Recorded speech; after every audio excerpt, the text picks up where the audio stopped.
Hello, and welcome back to XRP Vault, where we bring you the most recent and intriguing XRP news. We're giving away 10,000 XRP to those who are watching. All you have to do is upvote, subscribe, comment XRP is king, and watch the video to the end to be eligible. The winners will be picked next month and publicized on the community page of the channel. Will an increase in the XRPL increase the value of XRP? How is Ripple developing personal blockchains for CBDCs utilizing the XRP ledger code? The key question of the day is whether or not Judge Annalisa Torres will support the U.S. Securities and Exchange Commission in this case against Ripple. Keep reading, guys, to find out more. Check out this new video as soon as possible if this sounds like something that would be of interest to you.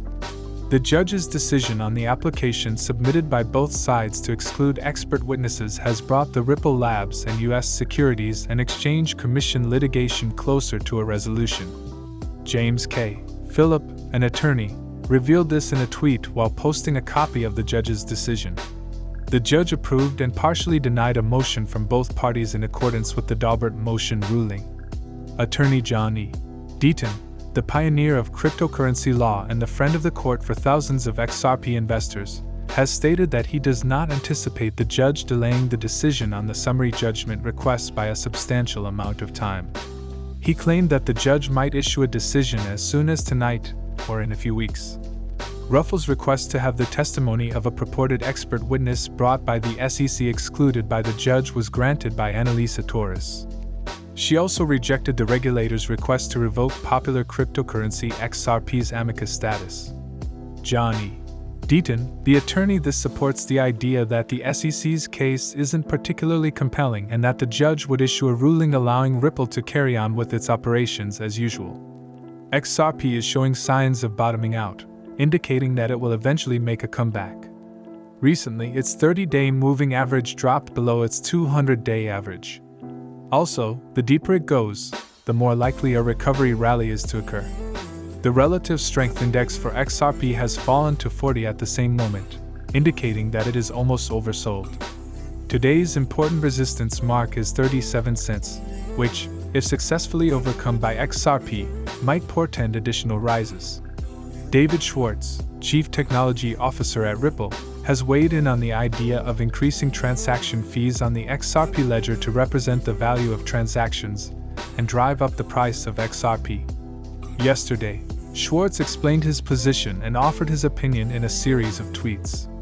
Even though he voted yes in the poll, Schwartz highlighted that he did not think transaction fees should be used to artificially inflate the price of XRP. Artificially.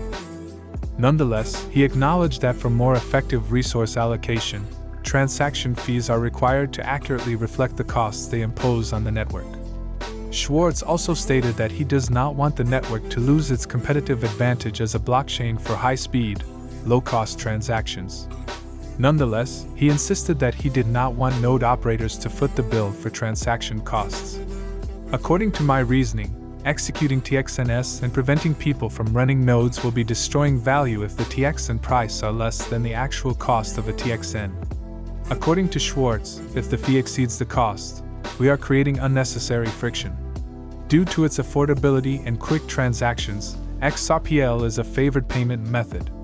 The average network transaction takes 3 to 5 seconds to complete and costs less than 1 cent. The price of XRP has been stagnant, with its all-time high formed in 2018, in contrast to other top assets that reached new highs in 2021. This is despite its benefits over other major blockchain networks like Bitcoin and Ethereum. Others have questioned the network's value proposition, while others have ascribed this to the ambiguity surrounding the token in the United States as a result of the Securities and Exchange Commission's complaint against Ripple, which claims that XRP is an unregistered security. The price of the coin is 37 cents and 2.51%. The previous 24 hours, according to XRP printables, the asset will start a new bull market phase this year, as of the time of publication. I want to tell you something about Dexter before I proceed. A market maker is a self-contained liquidity provider. The decentralization of cryptocurrency trading is aided by someone donating their crypto assets to a platform. When you utilize DEX, you can gain rewards with fees from trading on that platform, which many people consider a type of passive income. A blockchain asset management protocol known as automatic compounding combines data analytics and optimization approaches to automatically combine rewards and produce the maximum potential compound interest rate. To maximize AP, these protocols invest 10 LP users' profits or involvement, typically one or more per day. Why? It is crucial to make it clear that anyone can use Despool to offer liquidity to decentralized platforms like Uniswap, SushiSwap, and other similar ones.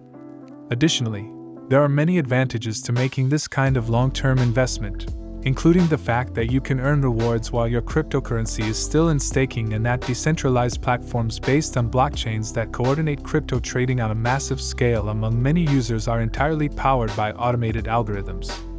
If you use the URL provided in the video description, you can collect Xwell's special welcome registration bonus. This incentive entails receiving as much as 100 XRP. This liquidity benefit lasts for 10 days. The incentive is only available when you make a deposit, and the offer is restricted. Recent tweets claim that Ripple is working on creating central bank digital currency and deploying private blockchains of the XRP ledger code for usage by central banks. Matt Hamilton, a former lead developer advocate at Ripple Labs, provided information on CBDCs and other comparable use cases. While the Federation code is still being developed, Hamilton emphasizes that these versions of the XRP ledger are not yet operational. By employing Federation addresses to route payments between various payment networks, the Federation code is a part of the XRP program that facilitates cross-border payments. In essence, it serves as a link between external networks and the XRP ledger. The most recent disclosure corresponds to a sweeping official announcement scheduled for March 2021. The Silicon Valley company disclosed that it was testing a private XRP ledger that central banks can use for producing and maintaining currency. CBDCs in March 2021, Monica Long, the president of Ripple, also called attention to the development and mentioned that CBDCs will exist on these new private ledgers. Hamilton further clarified the layout of the private ledgers at the time by stating that each financial institution will run a unique private ledger. The public XRP ledger, which would serve as a bridge connecting them all, would connect all of these private ledgers, though. Hamilton's most recent remark tried to dispel persistent allegations that a unique XRP token existed on already deployed private versions of XRP.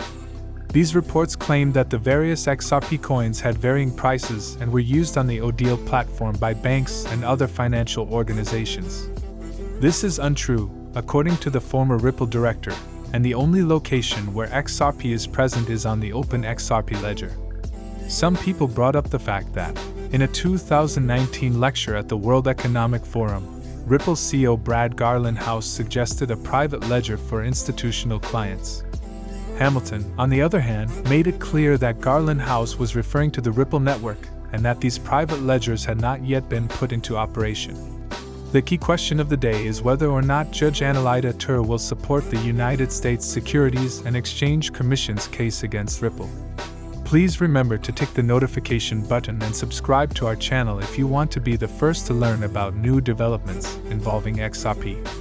Attorney John Deaton, the pioneer of CryptoLaw, has denied allegations that Judge Annalisa Torres is a member of the deep state and will therefore support the U.S. Securities and Exchange Commission in its prosecution against Ripple.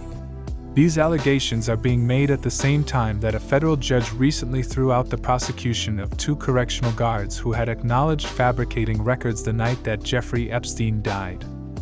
His passing on August 10, 2019 at the Metropolitan Correctional Facility in New York while he was awaiting trial has remained a contentious issue.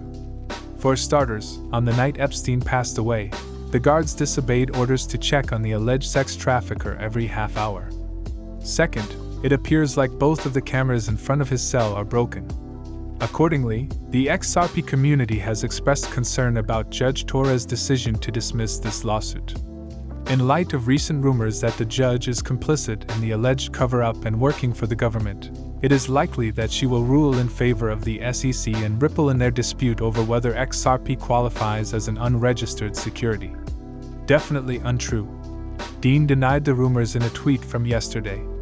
The lawyer for thousands of XRP holders who are friends of the court in the ongoing legal dispute between the SEC and Ripple noted that reports suggest Judge Torres only dismissed the case as a result of prosecutors reaching a plea agreement with the guards. The guards signed deferred prosecution agreements in May, according to CNN. The most recent rumors are being made as the Ripple case awaits a summary judgment decision, which, according to experts like Deaton, may be made at any moment. If the court rules in favor of the SEC, Ripple General Counsel Stuart Lloyd hinted that the blockchain payments startup would quickly appeal the case. We've reached the conclusion of the video, guys. If you liked it, please click like on the video. Please remember to subscribe and press the alert button. I find that the YouTube algorithm is greatly aided by this. Sharing this video with as many people as you can will also help enlighten others in the same way that you have been enlightened. Let's spread the word about this, guys. Don't miss any of our stuff if you are a serious Bitcoin enthusiast. I'll see you tomorrow to discuss the most recent news that affects our entire community.